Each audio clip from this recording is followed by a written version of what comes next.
Hi guys. So guys, last class में हमने part 2 किया था डाइजेशन का, जिसमें हमने आपको जितने थोड़े एडिशनल इन्फॉर्मेशन थे वो दिए थे। वो उसमें कंप्लीट नहीं हुआ था क्योंकि उसमें सिर्फ हमने टीथ और टंग को कवर किया था। आज हम थोड़ा सा नीचे का पार्ट करेंगे, माने स्टमक, स्मॉल इंटेस्टाइन के थोड़े बहुत ऑर्गन्स है विच इज इम्पोर्टेंट। एक एक लाइन के क्वेश्चंस जो इम्पोर्टेंट होते हैं आज हम वो करेंगे। और नेक्स्ट पार्ट में फिर हम अपना डाइजेस्टिव ग्लैंड से शुरू करेंगे कि हमारी बॉडी में कितने डाइजेस्टिव ग्लैंड होते हैं। ओके, सो लास्ट क्लास में हमने टीथ और टंग के बारे में किया था। इसमें हम पढ़ेंगे स्टमक और इन सब के बारे में। स्टमक के बारे में तो मैंने आपको वैसे बता दिया था, 3 पार्ट होते हैं, कार्डियक, फंडिक, पाइलोरिक। फंडिक में हमारा फूड स्टोर होता है 4 से 5 घंटे के लिए, ठीक है ना। उससे पहले हम बात बताते देखा, हमने आपको बताया था ये हमारा नोज का पैसेज है, ये हमारे माउथ का पैसेज है, ठीक है। और हमने आपको एक और चीज बताई थी कि फिर इधर से एयर आ रही है, इधर से फूड आता है, और फिर इन दोनों का एक कॉमन पैसेज होता है ना। हमने आपको बताया था इस कॉमन पैसेज को अपन क्या बोलते हैं? फेरिंग्स। क्या बोलते हैं? फेरिंग्स। फेरिंग्स क्या है? Common passage. Common passage for both food and air. Okay, अब इसके बाद फिर ये डिस्ट्रीब्यूट हो जाता है दो ट्यूब में। ओके, सो देखिए ये हमारी जैसे बॉडी है, ये आगे वाला पार्ट है और ये हमारा बैक साइड है। ये क्या है? Front view. बायोलॉजी की कुछ टर्म्स होते हैं जिन्हें हम बायोलॉजिकल टर्म्स बोलते हैं। जैसे मैंने आपको पहले बताया था कि आगे वाली साइड को अपन एंटीरियर बोलते हैं और ऐसी पीछे वाली साइड को अपन पोस्टीरियर बोलते हैं, ठीक है। ये मैंने आपको बताया था कि जो माउथ होता है वो एंटीरियर साइड होता है और जो एनस होता है हमारा वो पोस्टीरियर साइड होता है। इसकी एक और टर्म होती है, एंटीरियर को अपन वेंट्रल भी बोलते हैं, वेंट्रल माने आगे, और पोस्टीरियर को अपन डोर्सल भी बोलते हैं। तो अगर अपन डोर्सल बोले या पोस्टीरियर बोले, देखिए याद रखिए, ए से एंटीरियर, ए से माने आगे, पी से पोस्टीरियर, पोस्टीरियर माने पीछे, ठीक है। ये याद रखना है। अब ये वेंट्रल और डोर्सल का भी आपको याद करना पड़ेगा जब आप आगे जाओगे, अभी तो इतना इम्पोर्टेंट नहीं है। सो हमें याद रखना है ये हमारा फ्रंट पार्ट है, ये हमारा पीछे वाला पार्ट है। अब फेरिंग्स से ये फिर डिवाइड होगी, डिवीजन होगी 2 पार्ट में। आगे वाली जो होगी वो होगी फूड पाइप। क्या होगी? फूड पाइप, जिसका नाम होता है ट्रैकिया। क्या होता है? ट्रैकिया। फेरिंग से फिर ये आती है ट्रैकिया में, और इसी के बिल्कुल साइमल्टेनियस पीछे चलते हैं आगे होती है air pipe which is trachea, और इसी के बिल्कुल साइमल्टेनियस में हमारे पीछे चलती है क्या? Food pipe. डोर्सल साइड होती है फूड पाइप, जिसको अपन क्या बोलते हैं? ईसोफेगस। फिर इनकी अलग अलग डिवीजन होते हैं, वो हम नहीं पढ़ेंगे अभी। अब ये इम्पोर्टेंट क्या है? अब देखिए, खाना भी आ रहा है, हवा भी आ रही है, सिर्फ खाने की प्रोबेबिलिटी है कि वो हो सकता है हमारे फूड पाइप की जगह हमारी एयर पाइप में चली जाए, है ना। ऐसा आपने सुना होगा, खाते खाते आपको खांसी आ जाती है, जिसको अपन धसका बोलते हैं, धसका आ जाना, खांसी आ जाना। उसका मतलब ही ये है कि जब हमारा खाना फूड पाइप में न जाके हमारे एयर पाइप में चला गया है, विंड पाइप में चला गया है, ट्रैकिया में चला गया है, जिस वजह से अब हवा की ब्लॉकिंग हो गई और इस वजह से हमें ब्रीथिंग में प्रॉब्लम होती है और इस वजह से हम खांसते हैं, ताकि वो जो जितना सामान है वो बाहर निकल सके। अब वो तो देखिए, ये चीज आपको रोज तो नहीं आएगी खांसी, ये आपका कभी कभी हो जाता है। अब ये रोज क्यों नहीं होता? क्योंकि इसका एक मैकेनिकल प्रोसेस है कि ये जो हमारी विंड पाइप होती है, हमारी एयर पाइप होती है, इसकी एक ओपनिंग होती है, एक ढक्कन, एक मतलब गेट टाइप होता है। उस गेट को अपन क्या बोलते हैं? ग्लोटिस। अब इस गेट का एक ढक्कन होता है जिसको अपन क्या बोलते हैं? एपिग्लोटिस, ठीक है। अब खाना हमारे विंड पाइप में ना आ जाए तो विंड पाइप की ओपनिंग को क्या बोलते हैं? ये क्या है? ग्लोटिस। विंड पाइप की ओपनिंग, विंड पाइप की ओपनिंग क्या है? हमारी ग्लोटिस। अब खाना इसमें आएगा, उससे पहले क्या होता है? ये जो ढक्कन होता है ना, ये देखिए आपको ऐसे बताते हैं, ये हमारा विंड पाइप है, ये इसकी ओपनिंग है जिसे हम क्या बोलते हैं? ग्लोटिस, और ये इसका ढक्कन है जिसको हम बोलते हैं एपिग्लोटिस। अब खाना इसमें एंटर ना हो उससे ही पहले ही क्या करता है? ये जो एपिग्लोटिस होता है ये बंद हो जाते हैं, ताकि जो खाना है वो हमारे विंड पाइप में ना जाए। तो ये ढक्कन टाइप है epiglottis. Okay, so I hope आपको समझ आ गया होगा कि हमारी विंड पाइप है, इसका एक ढक्कन होता है, इसका ओपनिंग होती है ग्लोटिस और उसका ढक्कन होता है एपिग्लोटिस। तो जैसे ही खाना आएगा एपिग्लोटिस बंद कर देता है। पर कभी कभी हम खाने के बीच में बोल देते हैं, बहुत फास्ट बोलने लगते हैं, जिस वजह से एपिग्लोटिस टाइम पे बंद नहीं हो पाता है और खाना हमारे विंड पाइप में चला जाता है, जिस वजह से हमें खांसी आती है। सो विंड पाइप की ओपनिंग को ग्लोटिस बोलते हैं। और ये एपिग्लोटिस क्या करता है, what it do, it prevent entry of food into wind pipe. Wind pipe में फूड की एंट्री को कौन रोकता है, हमारा एपिग्लोटिस। आई होप ये सब क्लियर हो। अभी जो एपिग्लोटिस है ये कार्टिलेज का बना होता है, कार्टिलेज का बना होता है। और कौन से, हम जानते हैं कि कार्टिलेज के टाइप्स होते हैं, तो कौन से कार्टिलेज का बना होता है, ये इलास्टिन। तो आप ऐसे याद कर सकते हो, क्योंकि ई से एपिग्लोटिस है तो इसी का जो कार्टिलेज होगा वो ई से ही होगा, इलास्टिन। इसमें कंफ्यूज हो जाते हैं बच्चे, हाइलिन कार्टिलेज और इलास्टिन में। सो इट इज इलास्टिन, ई से ही एपिग्लोटिस और ई से ही इलास्टिन। ठीक है। नाउ अब हम आते हैं थोड़ा, स्टमक का तो हमने पढ़ लिया। वो क्या बोलते हैं उसे, स्मॉल इंटेस्टाइन का इतना अभी ऐसे एज सच इम्पोर्टेंट है नहीं। तो अभी हम पढ़ेंगे हमारे लार्ज इंटेस्टाइन के सीजम पार्ट में। सीजम थोड़ा इम्पोर्टेंट है।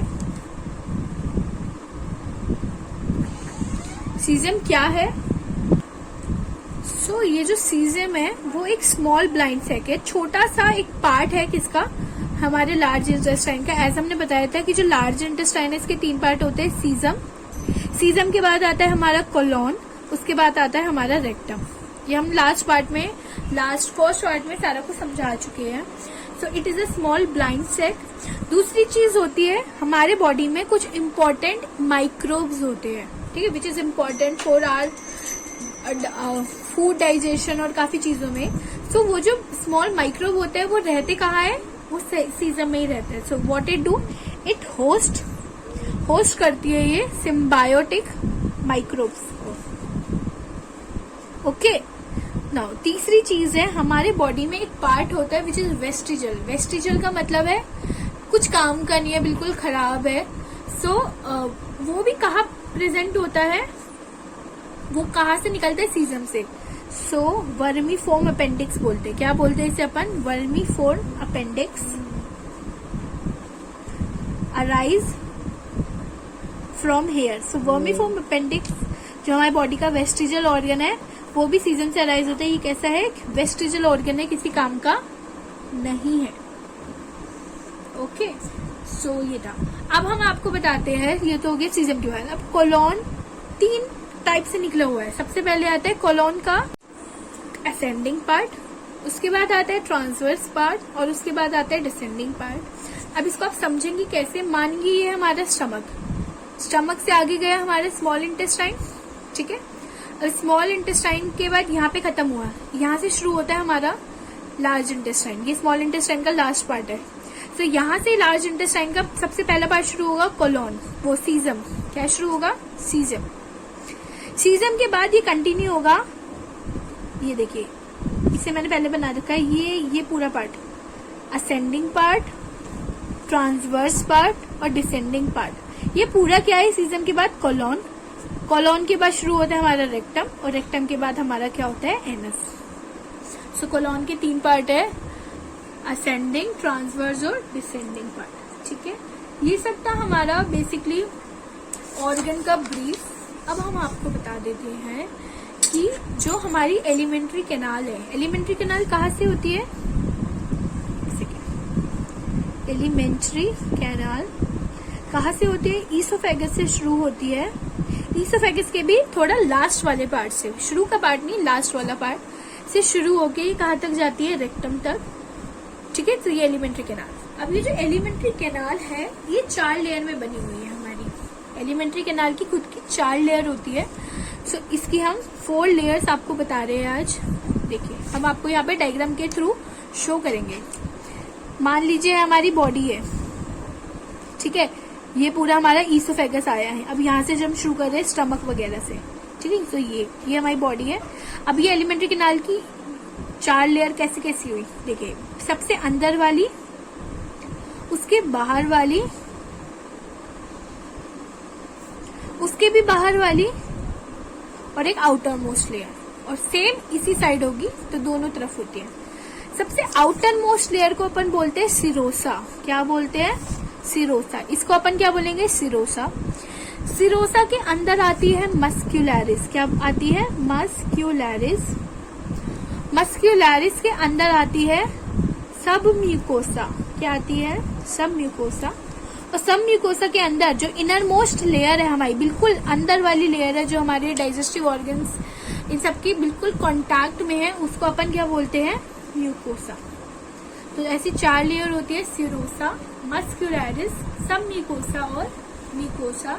ये एलिमेंट्री कैनाल की 4 लेयर है ईसोफेगस से रेक्टम तक की। ओके, सो एक बात याद, अब हम एक एक के बारे में बताएंगे। ये जो सिरोसा है ये ईसोफेगस के ऊपर वाले पार्ट में एब्सेंट होती है। ये वाली सिरोसा ईसोफेगस के ऊपर वाले पार्ट में बिल्कुल एब्सेंट होगी। तो ये क्या होता है? Absent in upper part of oesophagus में एब्सेंट होती है। कौन? सिरोसा। सिरोसा किससे बनी हुई है? It is made up of thin mesothelium.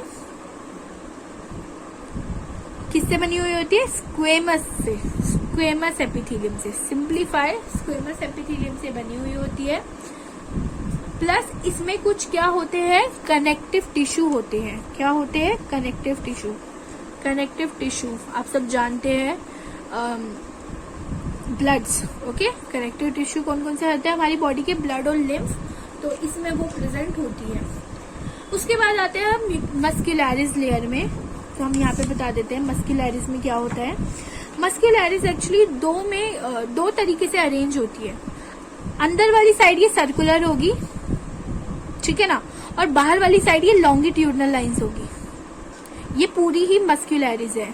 So मस्क्यूलैरिस inner side में कैसी होती है? सर्कुलर होती है, और आउटर साइड में कैसी होती है? ये लॉन्गिट्यूडनल होती है।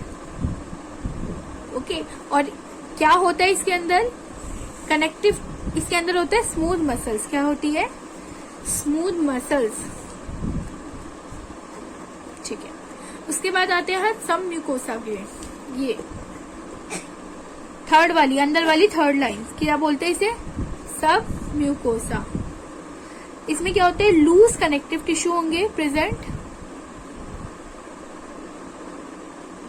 और उनके अंदर क्या क्या होते हैं? हमारे नर्व होते हैं, ब्लड होता है, और हमारे लिम्फ वेसल्स होते हैं, ठीक है, सब म्यूकोसा में। देखिए एक चीज याद रखनी है कि जितने भी हमारे बॉडी के अंदर ग्लैंड्स है वो बेसिकली इनर मोस्ट म्यूकोसा में प्रेजेंट होते हैं। सिर्फ एक स्मॉल इंटेस्टाइन का ग्लैंड होता है जिसे अपन क्या बोलते हैं? जिसका नाम होता है ब्रूनल ग्लैंड। सिर्फ एक ब्रूनल ग्लैंड ऐसा है जो सब म्यूकोसा की लेयर में प्रेजेंट होता है। बाकी हमारी बॉडी के जितने भी ग्लैंड है वो हमारी बॉडी की बेसिकली म्यूकोसा में प्रेजेंट होते हैं और उसी में वो सिक्रीट करते हैं, ठीक है। स्मॉल इंटेस्टाइन का ब्रूनल ग्लैंड आता है। उसके बाद अपन बात करते हैं म्यूकोसा की। क्या बात करते हैं? Mucosa, which is the inner most layer, और जितनी भी सिक्रीशन होती है वो इसी लेयर से होती है क्योंकि ग्लैंड यहाँ पे प्रेजेंट होते हैं, ऑल द सिक्रीशन, ठीक है, इसी में। तो ये हमने आज क्या पढ़ा कि एलिमेंट्री कैनाल की 4 layer, serosa, muscularis, submucosa, mucosa, और इनके अंदर क्या क्या चीज होती है ये। अब एक दो चीजें विच इज इम्पोर्टेंट जो हम आपको यही बता देते हैं। ओनली स्टमक सिक्रीशन, सिर्फ स्टमक की सिक्रीशन ऐसी है विच इज एसिडिक, क्योंकि स्टमक में हमारा HCl हाइड्रोक्लोरिक एसिड सिक्रीट होता है जिस वजह से इट मेक्स इट एसिडिक। बाकी जितनी भी सिक्रीशन है वो सारी कैसी है? हमारी बेसिक। ऑल सिक्रीशन कैसी है? बेसिक, ठीक है। ब्रूनल ग्लैंड का हमने बता दिया था। ब्रूनल ग्लैंड का हमने क्या बताया था कि स्मॉल सब म्यूकोसा में प्रेजेंट होता है, स्मॉल इंटेस्टाइन का ग्लैंड है और ये क्या सिक्रीट करता है?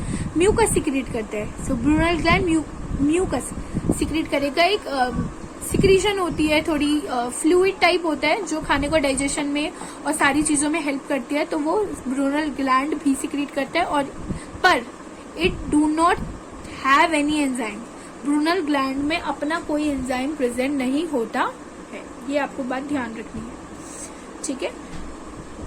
सो जितने ग्लैंड्स होते हैं वो बेसिकली म्यूकोसा इनरमोस्ट लेयर में प्रेजेंट होते हैं, पर स्मॉल इंटेस्टाइन का ग्लैंड ब्रूनल ग्लैंड में होता है। और स्मॉल इंटेस्टाइन के भी कौन से वाले पार्ट, डिओडिनम पार्ट का पार्ट है ये। 3 पार्ट होते हैं ना, डिओडिनम, जेजुनम, इलियम। सो डिओडिनम का पार्ट है ब्रूनल ग्लैंड जो प्रेजेंट होता है हमारे सब म्यूकोसा में। आई होप आपको ये आज का पार्ट क्लियर हुआ हो, और आपको कोई भी डाउट आते हैं, कुछ भी दिक्कत है, so you can ask in comment section. और आगे वाली क्लास में थोड़ा सा पार्ट रहता है, उसे हम पहले लेंगे और उसके बाद हम शुरू करेंगे अपना डाइजेस्टिव ग्लैंड के बारे में। सो तब तक स्टे ट्यून, और आप जितना ज्यादा शेयर कर सकते हैं आप कीजिएगा। Okay, thank you.